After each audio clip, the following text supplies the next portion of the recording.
नमस्कार मित्रों, मैं हूं डॉक्टर राम जी भाई। आपके लिए एक छोटी सी कहानी लेकर आया हूं। आइए कहानी का आनंद लेते हैं। बहुत पहले की बात है। रामनाथ 95 की उम्र पार कर चुके थे। मृत्यु से पहले अपने बेटे को अपने पास बुलाकर सोने के सिक्कों से भरा थैला देते और उसे बताते हैं कि जब भी इस थैले में सोने के सिक्के खत्म हो जाएं, तो मैं तुम्हें एक प्रार्थना बताता हूं। उसे दोहराने से सोने के सिक्के फिर थैले में भरने लग जाएंगे। उसने अपने बेटे के कान में 4 शब्दों की एक प्रार्थना कही और वो मर गए। अब बेटा सोने के सिक्कों से भरा थैला पाकर बहुत आनंदित हो उठा और उसे खर्च करने में लग गया। वह थैला इतना बड़ा था कि उसे खर्च करने में कई साल बीत गए। इस बीच वह प्रार्थना भूल गया। जब थैला से सिक्का खत्म होने को आया, तब उसे याद आया कि अरे, वो 4 शब्दों की प्रार्थना क्या थी। उसने बहुत याद किया पर उसे याद नहीं आया। अब वो इधर उधर जाकर लोगों से पूछने लगा। पहले अपने पड़ोसी से पूछता है कि ऐसे कोई प्रार्थना तुम जानते हो जिसमें 4 शब्द हों। पड़ोसी ने कहा, हाँ, एक 4 शब्दों की प्रार्थना मुझे मालूम है। ईश्वर मेरी मदद करो। उसने सुना और उसे लगा कि ये वह शब्द तो नहीं थे, कुछ अलग प्रकार के शब्द थे। कुछ सुना और कुछ जाना पहचाना सा लगता तो है। फिर भी उसने वह शब्द बहुत बार दोहराए, लेकिन सोने के सिक्के थैले में नहीं बढ़े, तो वह बहुत दुखी हो गया। फिर एक ब्राह्मण से जाकर मिला। उसने बताया कि ईश्वर तुम महान हो। ये 4 शब्दों की प्रार्थना हो सकती है, मगर इसके दोहराने से भी थैला नहीं भरा।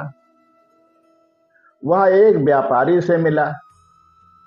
उसने कहा, ईश्वर मुझे धन दो। प्रार्थना भी कारगर साबित नहीं हुई। वह बहुत उदास हुआ।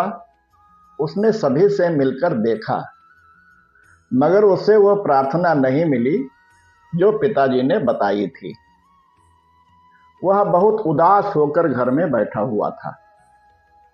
तभी एक भिखारी साधु उसके घर के दरवाजे पर कहीं से घूमते हुए आया।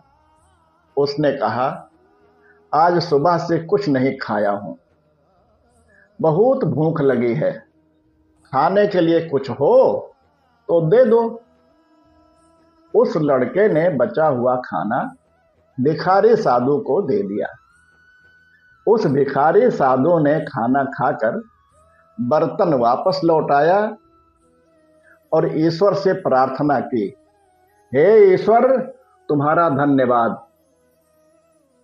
अचानक वो चौंक पड़ा और चिल्लाया, अरे, यही तो 4 शब्द थे। उसने वह शब्द दोहराने शुरू किए, हे ईश्वर, तुम्हारा धन्यवाद। और उसके सिक्के बढ़ते गए। इस तरह उसका पूरा थैला सोने के सिक्के से भर गया। जब उसने किसी की मदद की, तब उसे वह मंत्र मिल गया, हे ईश्वर, तुम्हारा धन्यवाद। यही उच्च प्रार्थना है, क्योंकि जिस चीज के प्रति हम धन्यवाद देते हैं वह चीज बढ़ती है। अगर पैसे के लिए धन्यवाद देते हैं तो पैसा बढ़ता है। प्रेम के लिए धन्यवाद देते हैं तो प्रेम बढ़ता है। गुरु के प्रति धन्यवाद के भाव निकलते हैं तो ज्ञान बढ़ता है। अन्य बिना किसी प्रयास से यह ज्ञान हमारे जीवन में उतर रहा है। वरना ऐसे अनेक लोग हैं जो झूठी मान्यताओं में जीते हैं और उन्हीं मान्यताओं में ही मरते हैं।